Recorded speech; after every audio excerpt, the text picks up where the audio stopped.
afternoon and welcome to You and Your Business with me, Alec Drew, on 103.2 Dublin City FM.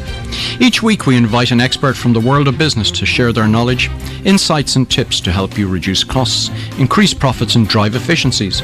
If there's a topic you would like covered, or if you feel you can make a contribution, please email me at yourbusiness@dublincityfm.ie and perhaps we will be chatting here one day soon.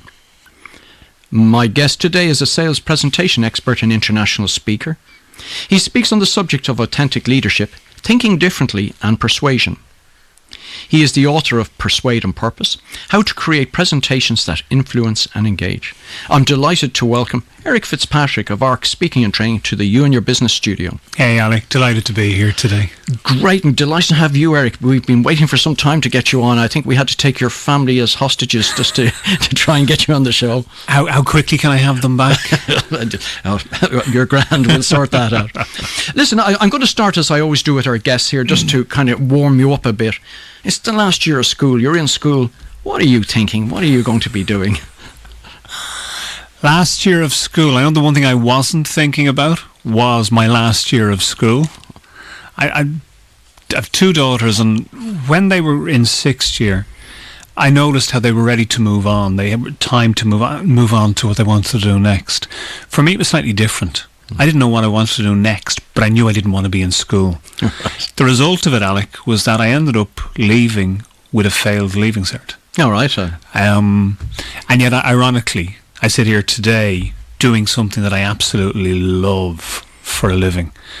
And I think one of the things that I take away, whatever it is, 25, 30 years more since I left school, is the idea that wherever we want to get to, it's not always mapped out for us, and the road that we take to get there is going to have many bumps along the way, and I'll try and fit in as many more cliches as I can along this talk as well, yeah. Why not?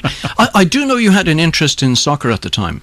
Yeah, I mean, look, like a lot of people over here and across the water, I had this notion that I might become a professional footballer. Now, it never played out. I was lucky when I was 24 to play for the Republic of Ireland. Now, not at senior level, but I still, it's still something that I wear with great pride. I played my schoolboy football with Home Farm. I was lucky to have a season or two up at Dalymount Park with Bows, but ultimately none of the teams across the water ever came knocking. Well, so that steered you in a different direction. Steered me in a different direction, it did. So, okay, you obviously have to earn a few bob. So, where did you go, or how did you get there? Well, if you remember, this was the 80s, so it wasn't like it is today in the sense that we're reaching full employment and companies are actually struggling to get people. Back then, there weren't as many jobs, so it was a case of just getting something, and I ended up working for an engineering company. Right. And we were in wholesale, so our job was to get the products out to the distributors around the country so that they would actually supply, dare I say, the H.E. O'Neills or the Mercury Engineerings of this world. Yeah. And you know what? It was a great education. It was a dynamic, it was a small SME, it was a family-run business, and it was dynamic. And it had been going since 1905. Oh, great. And the building that we were in, when it was originally set up as a business, one half of it was the business and the other half were still stables. Oh my goodness. But it really was, and it was a great education. And even though at the time the job I was doing was purely packing boxes. All right. You were dealing with the customers, learning so much about how to look after them, about really good customer service. And then equally, as part of it, because it was a small organisation, learning about what worked for the business, and in some cases what didn't work for the business. And the thing about this particular company was that they were too heavily reliant on 3 or 4 companies. Right. And if any of those contracts ever went pear-shaped, the business was in trouble. They'd obviously done something well. I mean, the fact that they were around since 1904, so there was a history of some form of entrepreneurship and leadership within the company. In some ways, Alex, it was the classic that you're familiar with, that the first generation builds it up and the second generation maintains it, and then the third generation absolutely screws it up for everybody. Right, yeah. And in the end, that is what happened with this particular business. And it was a number of reasons that I'm not going to get into. Yes, of course. As I said, and I think with every business that we're involved in, any business transaction, there's a lot to be learned from it. And sometimes we learn things that we should be doing, and equally there are times we learn things that we need to avoid doing. And certainly I learned a lot from that particular business. I remember, actually, I was talking to you somewhat before about this, and I think you mentioned that you said at the interview to this particular company that you were only going to hang around for a few months. Yeah, it was one of those where I knew it wasn't what I wanted to do, but I needed to do something. And during the interview I said, I'm not here for the long term, this is going to be a stopgap. Turned out to be a 13-year stopgap. All right. But, yeah, good people, good organisation. And interesting, last week I was at an event and I met somebody that I had worked with in that company probably 25 years ago. Oh, that's nice. It's always nice to catch up and hear that. And there's great memories come from this and the experience that you've got. So what sort of prompted you to leave it? Where were you going to go? What were you going to do? Or what were the ambitions? There came a point where I decided I wanted to do something different. And part of it, Alec, was every Friday I would see these colleagues coming into the office, and they were dressed in their nice suits and they'd turn up in their nice cars and they'd be telling these wonderful stories about some of the interactions with the customers and the clients. And I decided I wanted to try that. So I ended up leaving and going to work for a company as a sales rep. All right. And I remember at the time knowing nothing about it. I remember the first day out on the road thinking, what have I just done? Yes.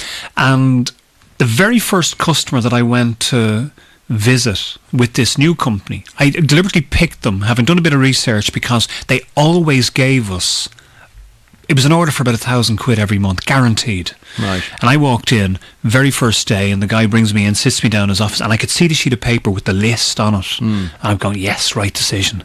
And he turned the sheet of paper around and he handed it to me and he went, I'd like to return all this stuff. Oh, no. And I looked at him and went, why? Yeah. And as he said to me, and again, it was a really valuable lesson, the sales rep who'd been there before me had free run of the place, so he could come in, he could check the stock, he could do his orders, and he took advantage of it. Wow. And he put in more stock than he should have. And from day one, that was a really valuable lesson. And there were probably occasions down through the years when I had customers going, would you put more stock in? I would much prefer to give too little than to give too much. I never wanted to give the impression that I was abusing any position of trust that I might have had. It's amazing, and you still see it where people try that tactic with a short-term gain for a long-term potential loss. Yes, and I always remember, the block calendars with the dates, and they always had these little legends written on them. And one of them that I picked off one of the pages many, many years ago, and I stuck it into a wallet, and it was there for a long time. It said, the purpose of a sales professional is not to win sales, it's to win customers. Right, yes. And my view has always been, if I can win a customer and give them the right sort of service and look after them, they'll come back to me rather than going somewhere else. And therefore my job actually gets easier. And down through the years, I would like to think that the measure of my success as a salesperson is that there are many people today that I haven't done business with in a number of years, but who would still consider me and to whom I would consider to be friends. And that's a very good part of what you have to say here in terms of this is relationship building as opposed to selling stuff to people. Yeah, the work that I do today, Alec, a lot of people actually come to me and they're experts in their field, but they don't know how to sell their service, they don't know how to sell their business. And a lot of people have this notion of selling as a dirty word. And what I often remind people is that it's not about selling, it's about solving problems for people. And I think if you can focus on the problem that the other person has and how you might be able to help them solve it, that's where relationships get built, and that's where relationships get sustained, and that's why customers stay with suppliers for longer periods of time. If you're just joining us now, you're listening to me, Alec Drew, on 103.2 Dublin City FM, where my studio guest today is Eric Fitzpatrick of ARC Speaking and Training, sharing his knowledge on business and particularly in sales. And that's part of the conversation we're in about forming relationships and the importance of that, where we're talking about long-term and sustainable growth as opposed to a short-term gain, which people always are punching the air and thinking they've done something brilliant. I always remember one of the companies I worked with, and again, as I said, I had bosses that I learnt an awful lot from, and sometimes it was what not to do. And I remember one of the guys that I worked with, he said something one day that pissed off a client, forgive my language, and it was very innocuous. But it cost him $100,000 a year for 10 years. Wow. And I think every so often, and yes, we have to be true to our values, but every so often it's reminding ourselves of why we're in business. And it is to look after people, it is to serve people, and it is to make money in the process. And you can't make money if you don't have customers. Yes.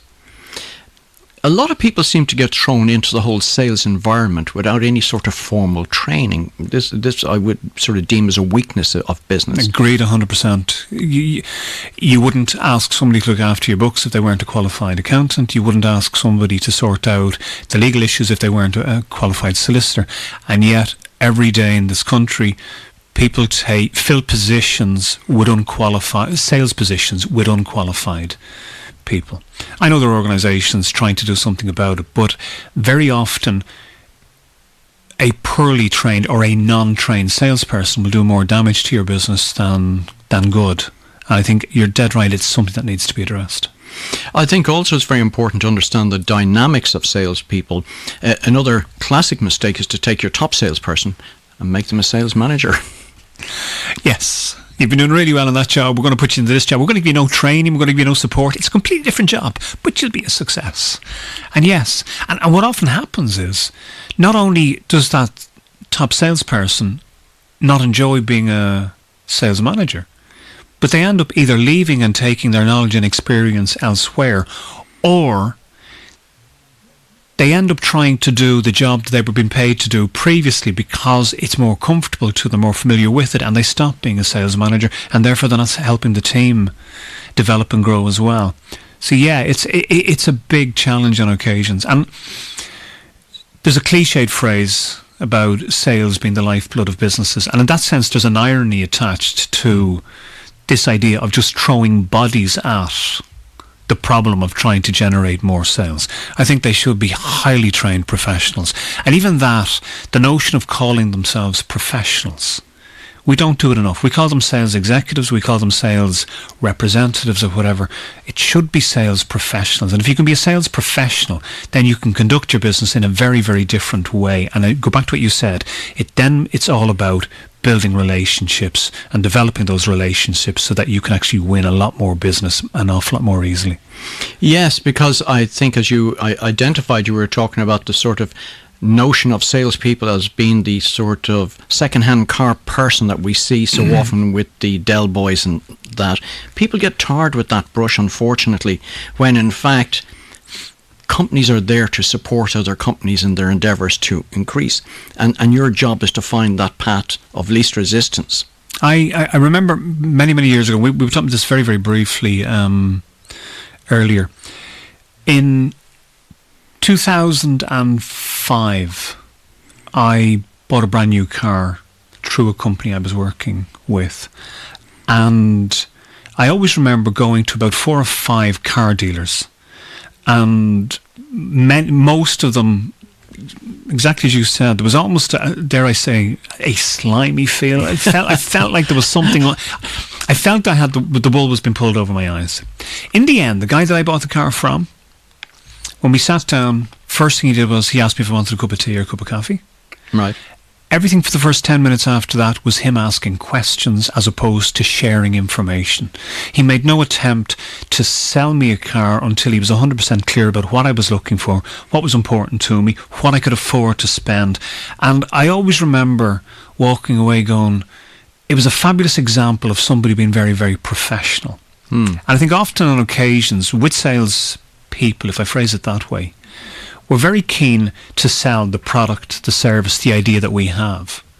And I think that first and foremost, we need to be able to identify the problem that it'll solve, work out with the client whether or not it is a sufficiently important or urgent problem, and then look to provide a solution. And too often we get it the wrong way around. Yeah, and I think people miss that, and particularly with the way technology is now changing the dynamic of the sales process, that in fact a lot of the customers have actually as much knowledge as the salesperson about the product before you even get to the meeting. Well, I think the other side of it is it's this sales process. And while years and years ago the sales professional might have been involved in that process very early on, I think, to tap into your point, sometimes organisations only start talking to the supplier company 80% into the process. They've done all their homework, they know what their problem is, they've researched the different options, and sometimes it's just now about getting a feel for the company. Do we like how they sound? Do they like the story they're telling? We know we've 3 or 4 people we can buy this product or service on, but which of them do we feel we can work more closely with? And you're dead right. In that sense, sales professionals, while they will always be vitally important, buyers have an awful lot of their work done in advance of even engaging with supplier companies. And there's good news in that, in the sense that if they've at least talking to you at this stage of the process, you're well in the mix for being the problem solver for them. In some ways, they've already decided that you are, as you said, one of the potential suppliers. And it gives us a real chance to either reinforce it. And again, I would go back to, it's still about asking questions. It's not about trying to offer the solution too quickly. And I would go as far as say it's ours to lose in that sense. Yes. And I know you're up against 2 or 3 other people, but if you can do the job right, if you can build that relationship, and it comes down to asking questions. If you can do that, you've a real chance of being able to win the business, I believe. I think sales professionals recognise that price is actually not always the barrier. In many cases, it's not even the barrier, even though it comes up so often. Well, I'd actually phrase it slightly differently. And what I mean by that is, I think sales professionals often see price as the barrier. Yes. We talk about the fact that one of our competitors has something that's cheaper and all of that. But, and you're dead right, the supplier doesn't see it as being that important. I think if you asked a supplier to list 10 reasons that influence the decisions they make, price would be one of them, but it probably wouldn't be in the first 4 or 5 that they would list. Yes. And I think on occasions, as sales professionals, we make price the issue. And I think that if we could reverse that and focus on the value that we bring, focus on the problems that we solve. I mean, Alec, you're similar to me. We're both speakers as part of what we do. Yes. And on occasions, price is an issue when it comes to being asked to speak for 45 minutes. Yes. And I think that what people forget on occasions is we're not charging for 45 minutes of our time. We're charging for 20 years of experience. We're charging to have that experience crafted into a manner of the choosing of the client, which might be a 1-hour talk or it might be a full day's training. And we're charging to have that training delivered in such a way that the client company's staff get as much as possible from us, so they can take that knowledge and use it the next day, the next week, the next month to benefit their business. Yes, and it's the value that's being brought there that's often not considered. The fact that you may charge X amount, the client is normally getting X by a multiple as a payback, and if they're not, they should be asking some questions. You know, I mean, and again, you're no different from me. We've worked with organisations. In my case, I've worked with organisations in helping their sales teams, and can demonstrate growth that have been in double digits. And those double digits for some of those organisations are sizable amounts of money compared to what is a relatively small amount of money that we charge for the services we deliver. It's amazing, while they'll always want to haggle about the price, if you put in an incentive like give me a percentage of the increase in sales that you've got, they seem to back off fairly smartly from that. Yeah, you mentioned the book earlier. On the back of the book I talk about how I helped a client create a presentation that ultimately generated a contract worth, contributed to them winning a contract worth €1 million. And there is an element, all I wanted was 10%. That 10%, yeah, that's it. It's nice. You talk about, speaking of 10%, you talk about a key business tip that involves 10%. Yes. I'm a firm believer that in order to grow our business, we need to create space. And the 10% rule that I apply is every year I walk away from 10% of my business. Right. The bottom 10%, which either is determined by the value or the volume of business they give or the hassle attached to doing business with those clients. But I walk away from it. And what I have found is it's been really valuable in creating time and space. And I've come across it down through the years, but I really started applying it, I think it was 2014. I walked away from a client that at the time was giving me about 40% of my business. It had just become untenable. And of course, having done that, I woke up the next day going, what the hell have I just done? Yes. But today I would say it was one of the best decisions ever because it did two things. One, it removed a safety net and it forced me to go and replace that business. Today I've replaced it with a lot more clients. I've replaced it with more profitable business. And my business is now in a position where if any client decided to walk away from me today, they can't ruin my business. Right. In 1999, I ended up going to work for a company in the UK. And what had happened was a friend of mine had the job. He was heading off to the States. He needed 5 people for interview. The job was going to somebody else, but would I make up the panel of 5? And whether it was because I was under no pressure at all, I did what obviously turned out to be a half-decent interview, and they offered me the job. The blue in. And I decided to take it, and I was there for 10 years. But at one stage, we looked at our business. We were generating 6 million quid a year, and we had one single client who accounted for about 1.5 million of that. Wow. And we sat down one day, and the question we asked was, if they decided to walk away from us, what would we have to do to replace their business? And Alec, when I tell you that 6 months to the day that we implemented some of the strategies, they came to us and they gave us 12 months' notice. Wow. So we were lucky that we had anticipated this particular issue. But I know that when I set up my business 10 years ago, one of the things at the forefront of my thinking was I didn't want any one client that had the potential to ruin my business. If you're joining us, you're listening to me, Alec Drew, on 103.2 Dublin City FM, where my studio guest today is Eric Fitzpatrick of ARC Speaking and Training, sharing his knowledge on particularly sales and training and coaching and all of the important aspects of life. And we're talking about a very important aspect of businesses making a mistake of putting too many eggs in one basket and not having a strategy to deal with it should the inevitable happen. I think we've all seen the crash and burn of companies where that has happened. I love the entrepreneurial spirit in this country. I really do. I love the fact that people can form an idea and explore it and set up businesses. But I would also argue that on occasions we do it, sometimes we jump in and then we stop and we look at how we actually need to build a business and approach it.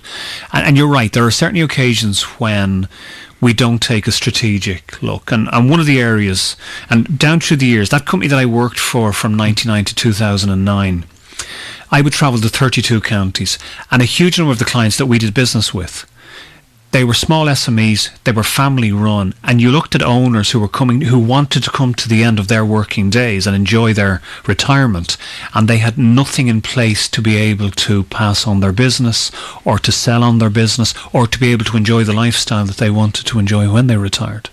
It's very important to talk about succession planning, and a lot of companies don't think of it in the true sense of information and knowledge that gets lost as people move on. But believe it or not, the show is moving on very, very quickly, and in the few minutes that are left, you've written a book, and I'd like you to talk about TRUE, as in the acronym TRUE, and the relevance of that and how it forms an integral part of your business. Speaking of which, what is the website for those who are listening? Website is arcspeakingandtraining.com, and it's ARK. ARK, arcspeakingandtraining.com. Yeah, let's talk about the book. But when I speak about TRUE, and Alec, you know yourself, there's a lot of people offer presentations training. Sure. For me, it's about presentation message rather than presentation skills. And the TRUE that you reference are the 4 criteria that I believe are essential when it comes to how we communicate, and not just in a presentation format. The T stands for think. So what we say must contribute to the thinking of our listener. And that might seem very obvious, but too often we speak about what we want to talk about, and we say what we want to say, but not what the other person needs to hear. Secondly, the it stands for recall or remember, because particularly in a sales environment, people don't always need today what we offer them. today. So it's about being able to say it in such a way that they can remember it a day, a week, a month, a year later. The U stands for understand, and again, as you know, when you look at the tech industry, when you look at the financial services industry, they have their own language, and it's about being able to present information in a way that makes it easy for the other person to understand, and therefore easy to buy into. And then the fourth of those criteria, the E, it stands for engage, and a lot of people do it, but don't necessarily do it in a deliberate manner. And it's about being able to ask the right questions. It's about being able to generate humour. It's about being able to tell stories, all designed to generate internal reactions in the listener so that they're engaged in the process and are more open to taking the steps we would like them to take. I know certainly as a person who's read the book, and more than once, which suggests how good that book is, and it's called Persuade on Purpose, How to Create Presentations That Influence and Engage. I must say I found the structure of it very easy to follow, and it just makes perfect sense. I'm just going to say to you, I do a lot of work with scientists and researchers, and one of them said to me one day, the template that I've created as part of this, it gives them such structure, it makes it so much easier to do it. And I'll finish with this. If anybody's ever creating a presentation at short notice, this structure allows them to do that with ease and deliver a worthwhile message. And they can find more information about that on your website, which is www.arcspeakingandtraining.com. Okay, then, that's all we've got time today for. Special thanks to our guest Eric Fitzpatrick of Arc Speaking and Training for coming into the You and Your Business studio today. Thanks also to Barry on Sound. Don't forget that you can contact the show by emailing yourbusinessdublincityfm.ie with your comments and suggestions. The podcast today's show will be available on dublincityfm.ie from tomorrow. Thank you for your company, and please remember to join me, Alec Drew, again next week at the same time, 12:30, right here on 103.2 Dublin City FM for another edition of You and Your Business.